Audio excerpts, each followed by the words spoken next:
फातिमा की रानी माँ, प्रभु यीशु की माँ, आसरा तू ही है माँ।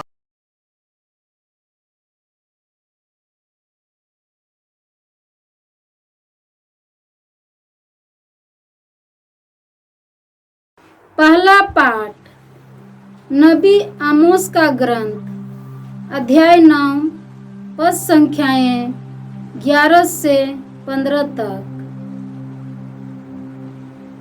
उस दिन मैं दाऊद का टूटा फूटा हुआ घर फिर खड़ा करूंगा, मैं उसकी दरारें भर दूंगा और उसके खंडहरों का पुनर्निर्माण करूंगा। वह जैसा पहले था उसी तरह मैं उसे फिर बनवाऊंगा। तब वे एदोम के बचे हुए अंश और उन सब राष्ट्रों को अपने अधिकार में करेंगे जो पहले मेरे कहलाते थे।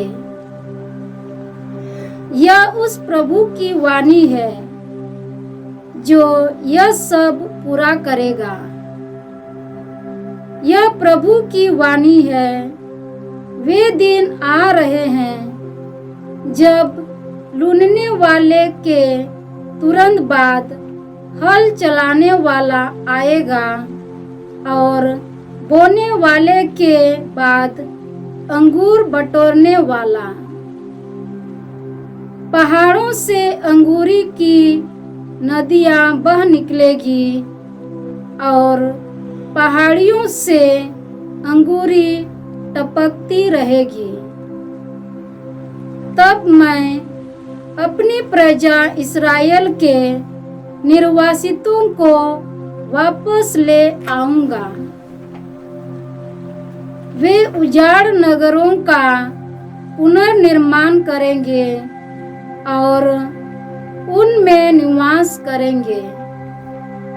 वे दाख बारियां लगाकर अंगूरी पिएंगे और बगीचे रोपकर फल खाएंगे। मैं उन्हें उनकी अपनी भूमि में स्थापित करूंगा और मैं जो भूमि उन्हें प्रदान करूंगा उससे वे फिर कभी उखाड़े नहीं जाएंगे। यह तुम्हारे प्रभु ईश्वर की वाणी है। प्रभु की वाणी। ईश्वर को धन्यवाद। भजन अनुवाक्य। प्रभु अपनी प्रजा को शांति का संदेश सुनाता है। प्रभु अपनी प्रजा को शांति का संदेश सुनाता है। प्रभु ईश्वर जो कुछ कहता है मैं उसे ध्यान से सुनूंगा। वह अपनी प्रजा को, अपने भक्तों को तथा पश्चातापी को शांति का संदेश सुनाता है। अनुवाक्य। प्रभु अपनी प्रजा को शांति का संदेश सुनाता है। प्रभु अपनी प्रजा को शांति का संदेश सुनाता है। दया और सच्चाई, न्याय और शांति ये एक दूसरे से मिल जाएंगे। सच्चाई पृथ्वी पर पनपने लगेगी और न्याय स्वर्ग से हम पर दया दृष्टि करेगा। अनुवाक्य। प्रभु अपनी प्रजा को शांति का संदेश सुनाता है। प्रभु अपनी प्रजा को शांति का संदेश सुनाता है। प्रभु हमें सुख शांति प्रदान करेगा और पृथ्वी फल उत्पन्न करेगी। न्याय उसके आगे आगे चलेगा और शांति उसके पीछे पीछे आती रहेगी। अनुवाक्य। प्रभु अपनी प्रजा को शांति का संदेश सुनाता है। प्रभु अपनी प्रजा को शांति का संदेश सुनाता है। जय घोष, हालेलुया। प्रभु कहते हैं, मेरी भेड़ें मेरी आवाज पहचानती है, मैं उन्हें जानता हूँ और वे मेरा अनुसरण करती है। हालेलुया। प्रभु आप लोगों के साथ हो और आपकी आत्मा के साथ। संत मत्ती के अनुसार पवित्र सुसमाचार, हे प्रभु तेरी महिमा हो। अध्याय 9 पद संख्या 14 से 17 तक। यूहन्ना के शिष्य एक दिन आकर कहने लगे, हम और फरीसी उपवास किया करते हैं, आपके शिष्य ऐसा क्यों नहीं करते? यीशु ने उनसे कहा, क्या जब तक दुल्हा साथ है बाराती शोक मना सकते हैं? किंतु वे दिन आएंगे जब दुल्हा उनसे बिछुड़ जाएगा, उन दिनों वे उपवास करेंगे। कोई कोरे कपड़े का पायबंद पुराने कपड़े पर नहीं लगाता, क्योंकि वह पायबंद सिकुड़कर पुराना कपड़ा फाड़ देता है और चीर बढ़ जाती है। और लोग नई अंगूरी पुरानी मशकों में नहीं भरते हैं, नहीं तो मशकें फट जाती हैं, अंगूरी बह जाती है और मशकें बर्बाद हो जाती हैं। लोग नई अंगूरी नई मशकों में भरते हैं, इस तरह दोनों ही बची रहती हैं। प्रभु का सुसमाचार। यीशु क्रिस्त में प्रिय भाई और बहनों, आज का पहला पाठ नबी आमोस के ग्रंथ से है। अध्याय 9 पद संख्या 11 से 15 तक। इसमें हमने सुना ईश्वर का वादा है, उस दिन मैं दाऊद का टूटा फूटा हुआ घर फिर खड़ा करूंगा, मैं उसकी दरारें भर दूंगा और उसके खंडहरों का पुनर्निर्माण करूंगा। वह जैसे पहले था उसी तरह मैं उसे फिर बनवाऊंगा। तब वे एदोम के बचे हुए अंश और उन सब राष्ट्रों को अपने अधिकार में करेंगे जो पहले मेरे कहलाते थे। यह उस प्रभु की वाणी है जो यह सब पूरा करेगा। और ईश्वर का वादा आगे इस प्रकार है, वे दिन आ रहे हैं जब लूनने वाले के तुरंत बाद हल चलाने वाला आएगा और बोने वाले के बाद अंगूर बटोरने वाला। पहाड़ों से अंगूरी की नदियां बह निकलेंगी और पहाड़ियों से अंगूरी टपकती रहेगी। तब मैं अपनी प्रजा इस्राएल के निर्वासितों को वापस ले आऊंगा। वे उजाड़ नगरों का पुनर्निर्माण करेंगे और उनमें निवास करेंगे। वे दाखबारियां लगाकर अंगूरी पिएंगे और बगीचे रोपकर फल खाएंगे। मैं उन्हें उनकी अपनी भूमि में स्थापित करूंगा और मैं जो भूमि उन्हें प्रदान करूंगा उससे वे फिर कभी उखाड़े नहीं जाएंगे।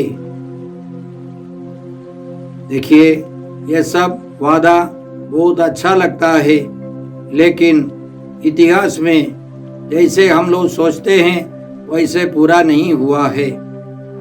ईसा पूर्व 722 में असीरिया के राजा और उनके सैनिकों ने इस्राएल के 10 गोत्रों को बिखेर दिया। वे बर्बाद हो गए। अब तक मालूम नहीं है कि वे कहाँ हैं। लेकिन नए व्यवस्थान के दृष्टिकोण से हम देखते हैं तो ईश्वर का यह वादा प्रभु यीशु में पूरा हो गया है। प्रभु यीशु एक नई आकाश, एक नई पृथ्वी की सृष्टि के लिए, उद्घाटन के लिए आए हैं। और प्रभु यीशु ने अपने शिष्यों को भेजा, संसार के कोने कोने में जाकर सारी सृष्टि को सुसमाचार सुनाओ। स्वर्ग जाने के पहले प्रभु यीशु ने अपने शिष्यों से वादा किया, पवित्र आत्मा तुम लोगों पर उतरेगा और वह तुम्हें सामर्थ्य प्रदान करेगा और तुम लोग यरूशलेम, यहूदिया और समारिया में तथा पृथ्वी के अंतिम छोर तक मेरे साक्षी होंगे। इस प्रतिज्ञा के अनुसार वे लोग पवित्र आत्मा से, यीशु के शिष्य लोग पवित्र आत्मा से भर गए और उन्होंने सारे संसार में घूम घूम कर सुसमाचार सुनाया। अब प्रभु यीशु में विश्वास करने वालों की संख्या बढ़ती गई है। इसलिए हम लोग आज के भजन में स्तोत्र 85 से इस प्रकार सुना, प्रभु ईश्वर जो कुछ कहता है मैं उसे ध्यान से सुनूंगा। वह अपनी प्रजा को, अपने भक्तों को तथा पश्चातापियों को शांति का संदेश सुनाता है।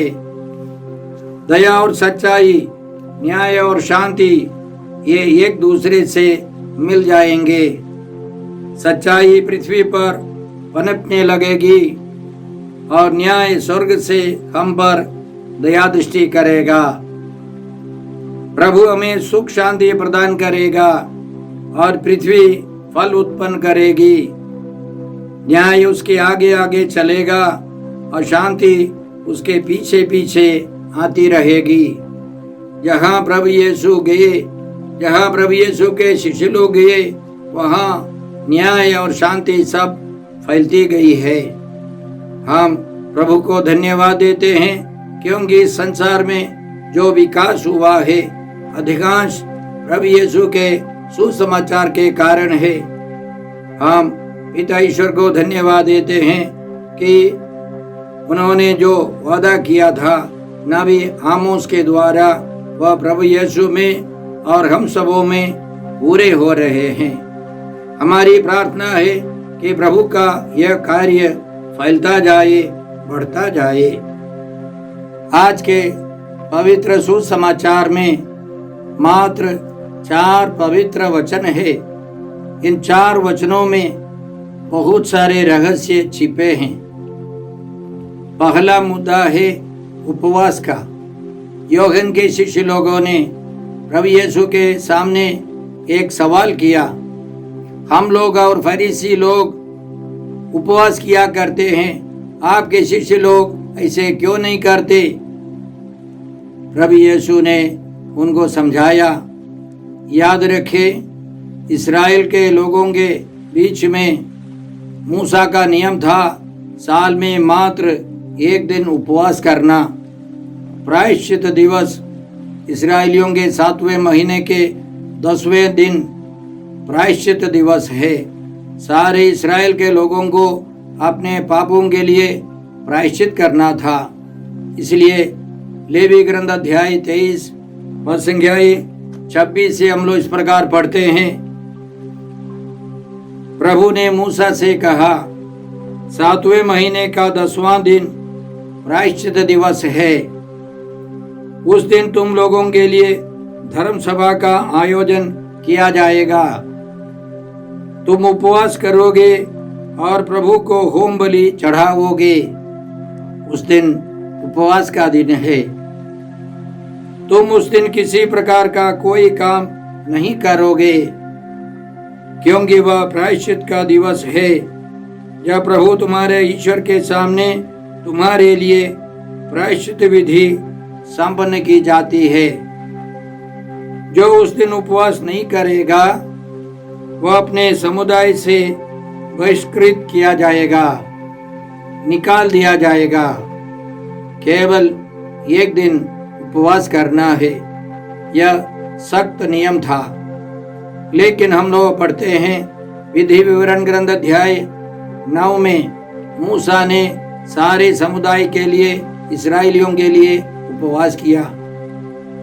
निनेवे के लोगों ने नबी योना के प्रवचन सुनकर पश्चाताप किया, उपवास किया। दानियल के ग्रंथ में हम लोग पढ़ते हैं कि अपने लोगों के पापों को स्वीकार कर दानियल ने उपवास किया। इसी तरह कोई कोई व्यक्ति किसी मतलब के लिए उपवास करता था, लेकिन यीशु के ज़माने में फरीसी लोग और यूहन्ना के शिष्य लोग सब बराबर उपवास करते थे। यीशु उपवास के विरुद्ध नहीं थे। यीशु ने खुद 40 दिन उपवास किया था, लेकिन यीशु ने ऐसे सख्त नियम अपने शिष्यों को नहीं दिया था। उपवास एक मतलब के लिए और विशेष रूप से यीशु के आत्मा की प्रेरणा से करना चाहिए। इसलिए प्रभु यीशु ने एक सवाल किया, क्या जब तक दूल्हा साथ है बाराती शोक मना सकते हैं? किंतु वे दिन आएंगे जब दूल्हा उनसे बिछुड़ जाएगा, उन दिनों वे उपवास करेंगे। प्रभु यीशु अपने को दूल्हा समझते हैं और विश्वासी लोग, कलीसिया के सदस्य दुल्हन है, कलीसिया दुल्हन है। पुराने व्यवस्था में ईश्वर ने अपने को पति माना। उदाहरण के लिए यशायाह नबी के ग्रंथ अध्याय 54 और संज्ञा 5 में हम लोग इस प्रकार पढ़ते हैं, तेरा सृष्टिकर्ता ही तेरा पति है, उसका नाम है विश्वमंडल का प्रभु, इस्राएल का परम पावन ईश्वर तेरा उद्धार करता है, वह समस्त पृथ्वी का ईश्वर कहलाता है। ईश्वर पति है, इस्राएली लोग उसकी दुल्हन है। यिर्मयाह के ग्रंथ अध्याय 3 और संज्ञा 20 में हम लोग इस प्रकार पढ़ते हैं, जिस प्रकार पत्नी अपने पति के साथ विश्वासघात करती है, उसी प्रकार तुम इस्राएल ने मेरे साथ विश्वासघात किया। यह प्रभु की वाणी है।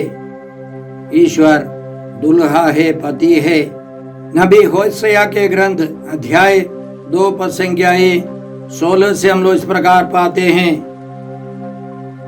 प्रभु की यह वाणी है, उस समय तुम मुझे अपना पति कहकर पुकारोगी, तुम फिर कभी मुझे अपना बाल कहकर नहीं पुकारोगी। ईश्वर चाहता है इस्राएल बाल देवता को छोड़े और इस्राएल के ईश्वर को पति के रूप में स्वीकार करे, मालिक के रूप में स्वीकार करे। इस विचार को प्रभु यीशु अपनाते हैं। प्रभु यीशु अपने को दुल्हा मानते हैं और कलीसिया दुल्हन है। और यीशु हमको सिखाते हैं, जब यीशु इस दुनिया से चले जाएंगे तो हमको उपवास करना है। नए व्यवस्था में हम लोग कई स्थानों पर यह पाते हैं कि प्रभु यीशु दुल्हा है। संत यूहन्ना के सुसमाचार अध्याय 3 और संज्ञा 29 में हम लोग इस प्रकार पढ़ते हैं, संत यूहन्ना बपतिस्ता कहते हैं, वधू वर की ही होती है, परंतु वर का मित्र जो साथ रहकर वर को सुनता है, उसकी वाणी पर आनंदित हो उठता है। मेरा आनंद ऐसा ही है और अब वह परिपूर्ण है। संत यूहन्ना कहते हैं, यीशु वर है, दुल्हा है, और यूहन्ना यीशु का मित्र है, वर का मित्र है, और वधू कलीसिया है, विश्वासियों का समुदाय है। एफेसियों के नाम पत्र अध्याय 5 और संज्ञाएं 25 से हम लोग इस प्रकार पढ़ते हैं, पतियों अपनी पत्नी को उसी तरह प्यार करो जिस तरह मसीह ने कलीसिया को प्यार किया, उन्होंने उसके लिए अपने को अर्पित किया, जिससे वह उसे पवित्र कर सके और वचन तथा जल के स्नान द्वारा शुद्ध कर सके, क्योंकि वह एक ऐसी कलीसिया अपने सामने उपस्थित करना चाहते थे, जो महिमामय हो, जिसमें न दाग हो, न झुर्री और न कोई दूसरा दोष, जो पवित्र और निष्कलंक हो। पति अपनी पत्नी को इस तरह प्यार करे मानो वह उसका अपना शरीर हो। कोई अपने शरीर से बैर नहीं करता, उल्टे वह उसका पालन पोषण करता और उसकी देखभाल करता रहता है। मसीह कलीसिया के साथ ऐसा करते हैं, क्योंकि हम उनके शरीर के अंग हैं। और संत पौलुस आगे कहते हैं, यह एक महान रहस्य है। मैं समझता हूँ कि यह मसीह और कलीसिया के संबंध की ओर संकेत करता है। पति पत्नी का जो रिश्ता है वह यीशु और कलीसिया के बीच में जो रिश्ता है उसके साथ सीधे संपर्क है। जैसे प्रभु यीशु हमारे शीर्ष हैं, कलीसिया उनका शरीर है, उसी तरह परिवार में पति और पत्नी होना चाहिए। और प्रभु यीशु आगे कहते हैं, दुल्हा उनसे भी छुट जाएगा, उन दिनों वे उपवास करेंगे। वास्तव में प्रभु यीशु के पुनरुत्थान के बाद उनके शिष्यों ने उपवास किया। प्रेरित चरित्र अध्याय 13 में हम लोग पढ़ते हैं, उस कलीसिया में, अंताकिया की कलीसिया में बहुत सारे नबी थे। उन्होंने उपवास प्रार्थना में समय बिताया और पवित्र आत्मा का संदेश मिला। शाऊल और बरनबास को अलग कर दो एक विशेष कार्य के लिए। हम पढ़ते हैं कि शाऊल को प्रभु ने रास्ते पर मार गिराया। वे 3 दिन और 3 रात उपवास करते रहे। कोई भोजन उन्होंने नहीं किया, पानी तक नहीं पिया। वे उपवास में समय बिताते रहे। इसी तरह प्रभु यीशु के जाने के बाद पवित्र कलीसिया के सदस्य उपवास करते आए हैं। यीशु उपवास के विरोध में नहीं थे, लेकिन उपवास एक विशेष मतलब के लिए होना है। पवित्र आत्मा की प्रेरणा के लिए, पारिवारिक, व्यक्तिगत, सामाजिक पवित्रता के लिए ये सब होना चाहिए। संत इग्नासियस हमको समझाते हैं, तरह तरह के उपवास हम लोग कर सकते हैं। एक भोजन छोड़ देना, एक है शरीर में तकलीफ उठाना, घुटने टेक कर या हाथ पसार कर सब हम प्रार्थना करते हैं। जानबूझकर शरीर में कुछ तकलीफ उठाना दूसरे प्रकार का उपवास है। संत इग्नासियस यह भी हमको सिखाते हैं कि हम लोग कुछ समय तक नींद छोड़ सकते हैं। हम जानते हैं हमारे देश में तरह तरह के धर्म के लोग तरह तरह के उपवास करते हैं। उपवास करना हमारे शरीर के लिए भी अच्छा है, लेकिन ये सब प्रभु यीशु के आदेशों के अनुसार होना चाहिए। संत मत्ती के सुसमाचार में प्रभु यीशु के पहले प्रवचन में प्रभु यीशु ने हमको समझाया कि हमको ढोंगियों की तरह उपवास नहीं करना है।